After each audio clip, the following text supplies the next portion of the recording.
Bonjour à tous, donc je vous retrouve aujourd'hui pour vous présenter un nouveau produit. Donc c'est ma nouvelle presse en fait. J'avais avant une presse avec poignée pour rabaisser manuellement. Et je me suis fait plaisir, je me suis acheté une presse automatique pour éviter d'avoir justement à chaque fois à baisser et remonter le plateau.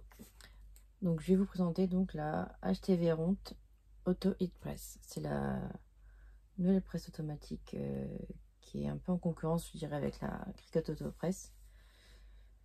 Dans le sens où celle-ci est beaucoup moins chère quand même que la Cricut. Parce qu'avant, je voulais prendre l'autopresse de Cricut, mais 1000 € dans une presse, je pouvais vraiment pas.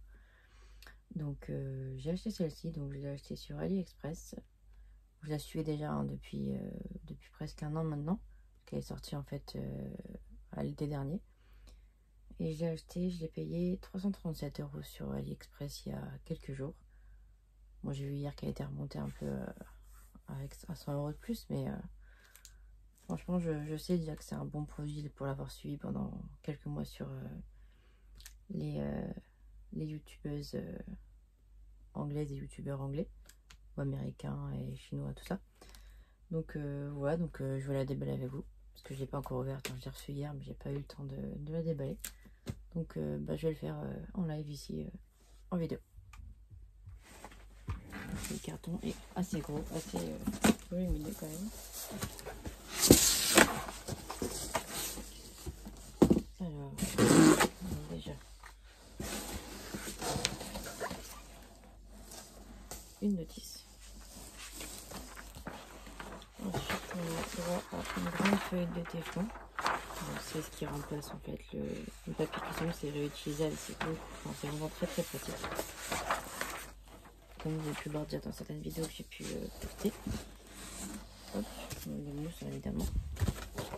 Voilà, elle est bien, vraiment bien protégée. Donc on montre un peu. Donc voilà, elle existe en deux couleurs, donc en bleu mint et en blanc.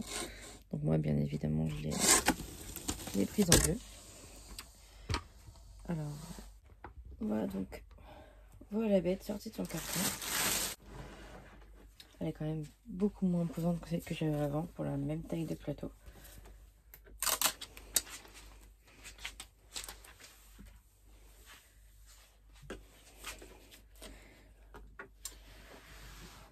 Parfait, donc ça c'est le plateau. Alors donc là, on est branché. Donc merci d'avoir acheté la presse. Ok. Donc, comme on voit, ici tout en anglais, je m'en doutais un petit peu de toute façon. Voilà, start it right now. Alors du coup,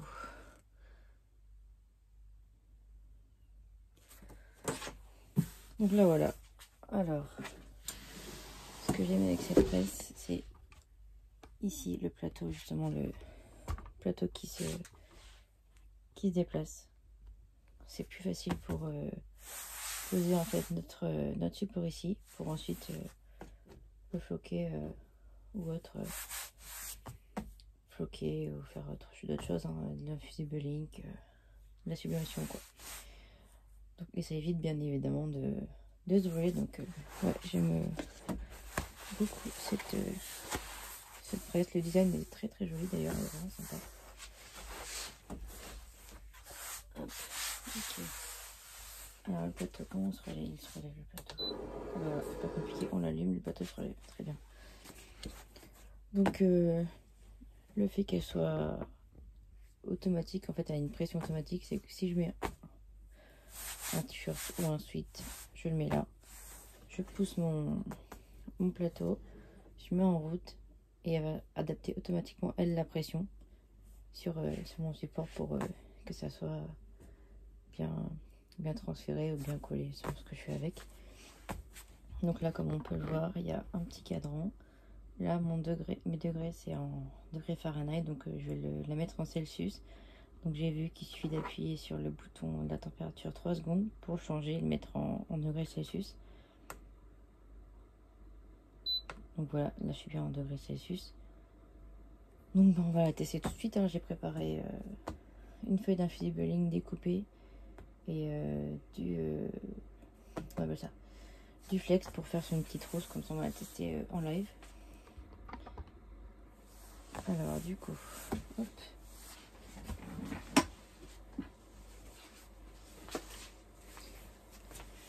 Donc je vais faire de l'infusible ligne, donc 195 degrés pardon, sur du textile et 40 secondes pour le temps, donc 195 degrés.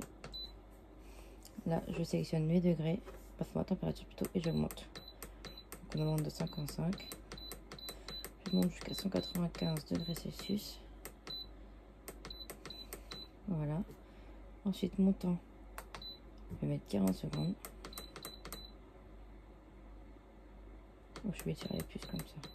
Déjà si on peut enlever les bips, bon, c'est pas trop grave. Hein, mais... Voilà. Donc là j'ai mis 195 degrés et 40 secondes. Donc je vais d'abord chauffer en partie mon support pour qu'il soit bien plat. Donc là j'ai décidé de faire de l'infusible ligne sur un tablier. Voilà, donc je la laisse monter en température et dès qu'elle est prête, elle va me le dire. Et je vais pouvoir lancer mon projet. Je vous reprends dès qu'elle est chaude. Donc voilà, je vous reprends, elle a fini de monter en température, donc elle a été relativement rapide, je trouve. Je dirais un peu moins de 5 minutes pour monter à presque 200 degrés. Donc c'est plutôt pas mal. Ce que j'ai fait, c'est que j'ai déjà chauffé mon tablier. Donc ce que je vais faire, c'est que je vais mettre une feuille de téflon en dessous. Avec l'infusible ligne, j'ai toujours peur que ça traverse, donc comme elle est neuve, je vais éviter de prendre mon tablier tout de suite.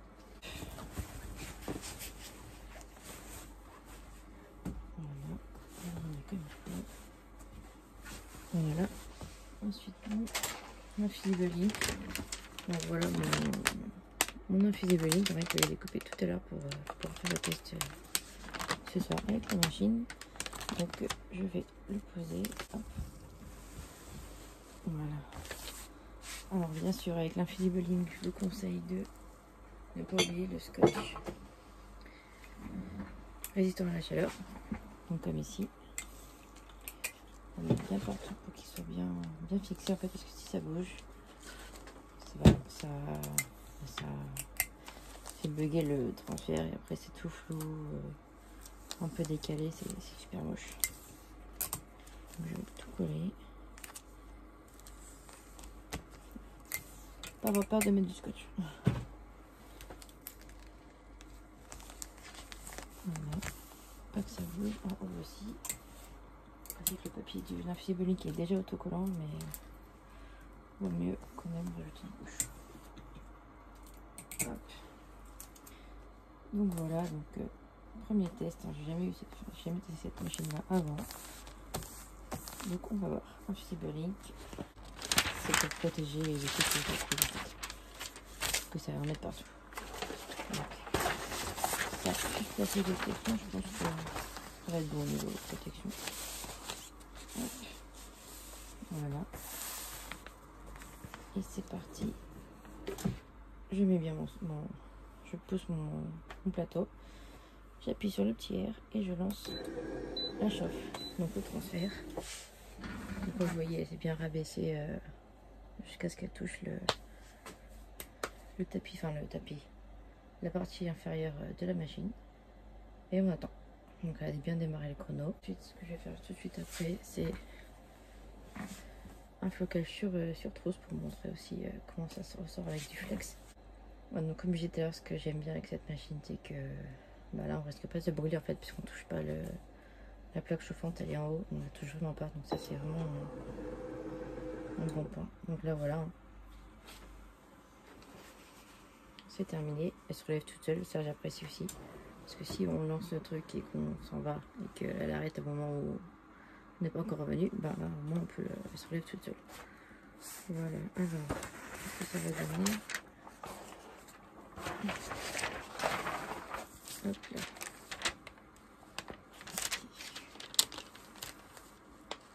Ça n'a pas l'air mal du tout ça. C'est super. Oui, c'est vraiment joli. Ouais, il est vraiment trop chouette. Voilà. Bon, si le fusible ligne, quand ça chauffe, ça sent pas très bon. Hop. Donc voilà le joli petit tablier. Cooking is love made visible. C'est cuisiner, c'est rendre en fait l'amour visible. Je trouve ça vraiment sympa comme citation. Et que la feuille, ça fait vraiment joli cette feuille multicolore d'Infusible. Hop, donc là, voilà pour le tablier. Et on va passer maintenant à la trousse. Hop. Donc premier test avec l'Infusible Ink. Concluant, enfin, très concluant même, réussi carrément. Hop, alors là c'est quoi ça? Hop. Là pareil, mon flex, je préfère le scotcher un petit peu, pour pas que ça bouge. Donc là il y a une fermeture éclair, donc ce que je fais, moi c'est ce que je faisais avec mon ancienne presse, c'est que je mettais en général les fermetures éclair à l'extérieur du plateau pour que, que la pression soit bien forte sur le motif. On va voir, alors la feuille de défaut. Là par contre ce que je dois faire c'est changer ma température parce qu'avec le flex à 195 degrés il va fondre. Hop, donc je redescends à 150. C'est la température que je mets en général pour le flex. Et par contre le temps c'est pareil. On va descendre à 20 secondes.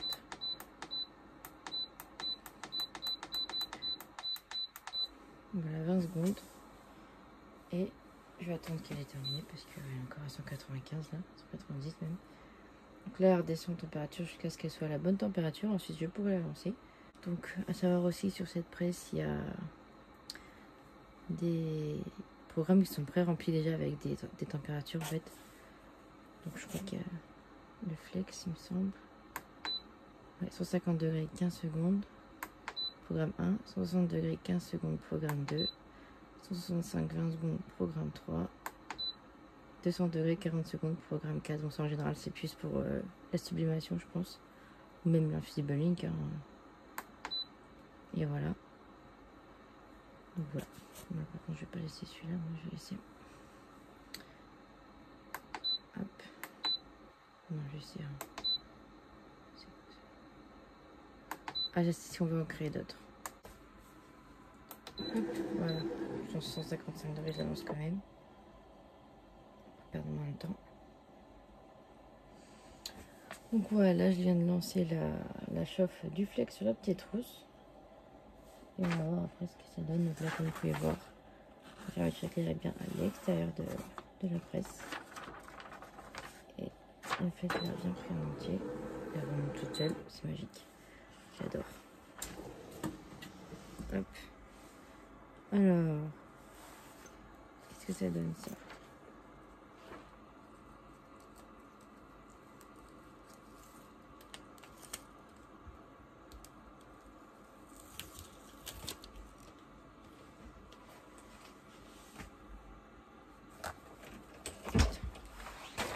Donc, voilà ce que ça donne pour le logo sur la trousse. Donc c'est vraiment très chouette. Donc moi, comme je fais tout le temps, je vais remettre une chauffe pour le flex afin qu'il adhère bien au tissu. Et ensuite ce sera terminé. Hop, on la fait bien pour qu'elle est bien au fond. Voilà. Parfait. Et après ce sera terminé pour les vidéos d'aujourd'hui.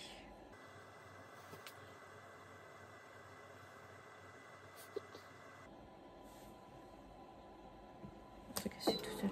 Et voilà, elle remonte tout seul. Et je tire. Voilà pour le logo sur la trousse. Donc là c'est le logo de ma micro-entreprise. En fait c'est ma fille qui me l'a fait avec mon iPad. Et voilà ce que ça donne. C'est super chouette. En plus c'était tellement fin que j'avais peur que ça soit trop la galère à l'écheniage. Donc là c'est un logo découpé dans du Iron On holographique de chez Action. Donc j'ai mis en paramètre thermocollant holographique et j'ai mis pression plus, donc il m'a découpé ça parfaitement bien. Et voilà, donc c'est vraiment top. Donc 150 degrés, 20 secondes en 2 fois. Donc voilà pour les vidéos de présentation et de test de cette nouvelle presse. Donc je vais l'éteindre, plus besoin. Donc mon retour sur cette presse est très très positif d'ailleurs.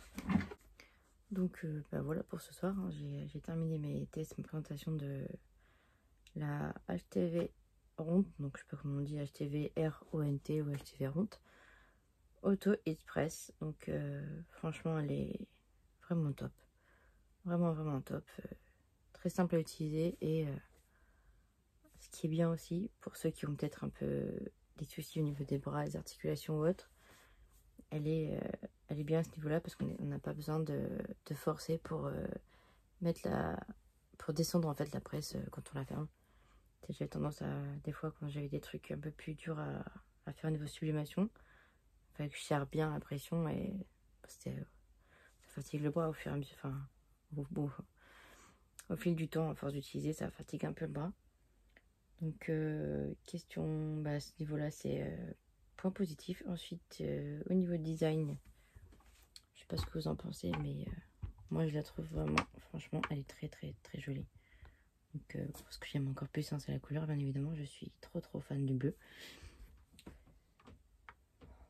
Donc voilà, donc ouais, elle est très jolie, elle est pratique, franchement elle est très facile d'utilisation. Donc quoi dire d'autre, le système de plateau qui se tire, je trouve ça bien pensé. Et surtout c'est plus sécurisant par rapport aux presses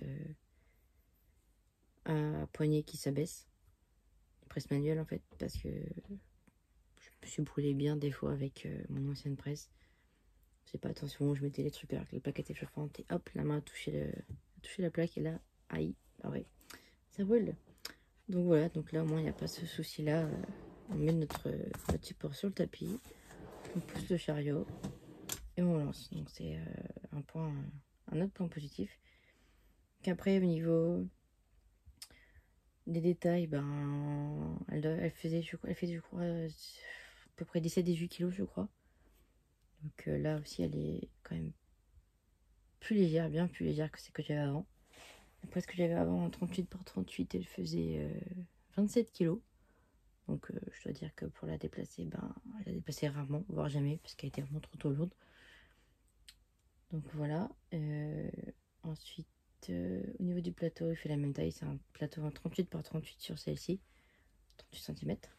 Donc c'est très bien pour, surtout pour le A3 ou les flocages en grande taille. C'est plutôt pas mal. Ensuite, au niveau de la fonction automatique, on a vu que elle gérait elle-même la pression. Quand elle a terminé, elle se relève toute seule comme une grande. Ça c'est très bien aussi. Elle a des paramétrages qu'on peut enregistrer dans son... qu'on peut enregistrer dessus en fait. Qu'on doit avoir une mémoire interne suffisante pour ça. Donc je trouve ça pratique. Si on fait toujours les mêmes choses, c'est bien d'avoir nos programmes et puis les régler en fonction de ce qu'on fait. Hop, un bouton, 2 boutons, 3 boutons. Paf, c'est fait. Donc c'est vraiment pas mal franchement. Après au niveau des degrés, qu'on puisse la mettre en Fahrenheit ou en Celsius aussi facilement, c'est vraiment bien. Donc ça c'est cool. Puis après je crois que c'est tout, hein. Voilà. Donc qu'est-ce que je veux dire d'autre sur cette presse? Pas grand chose. Le prix je l'ai déjà dit tout à l'heure. Puis c'est tout, hein. J'ai vu aussi sur leur site que HTV Ront, même sur AliExpress, propose une large gamme de matériaux. Donc je pense que je vais en tester. J'ai testé quand même le thermocollant qu'ils vendent, parce qu'apparemment il est vraiment bien. Donc à tester aussi pour voir un peu la différence avec le Cricut. Donc après, ouais, à un autre niveau, je peux pas la comparer avec la Cricut Autopress puisque je n'ai pas. Et elle coûtait vraiment trop cher, donc je pouvais pas me l'acheter. Et après, c'est un peu sa concurrente directe dans le sens où on n'a pas trop d'autres... à ma connaissance, il n'y a pas vraiment d'autres presses automatiques comme ça, à part ces deux-là. Donc c'est plutôt pas mal. Donc voilà, je crois que c'est tout. je vais mettre la vidéo, je pense, sur le groupe de Facebook que je gère pour présenter un peu le produit à mes membres. Puis vous pourrez la voir aussi sur YouTube du coup avec tous les autres tutos. Donc je pense que j'en ferai d'autres aussi au fur et à mesure. Maintenant que c'est ma nouvelle presse, je pourrais faire des projets plus rapidement du coup, puisqu'il n'y a pas ce système un peu long à chaque fois de régler la pression, dérégler la pression, remettre d'autres trucs, re-régler, tout ça c'est fini avec ça, il n'y a plus besoin. Donc ça c'est plutôt pas mal. Donc je testerai aussi d'autres trucs, hein, des supports durs pour la circulation, genre des dessous de verre, des couverts, ce que je faisais avant les couverts avec mon autre presse. Donc c'est à tester aussi. Puis je vous ferai des retours qui j'espère seront aussi positifs que ceux que j'ai pu faire ce soir. Voilà. Donc j'espère que cette vidéo vous aura plu. Désolée, elle était un petit peu longue. Mais ça m'a fait plaisir de présenter ce produit-là. Et j'espère qu'elle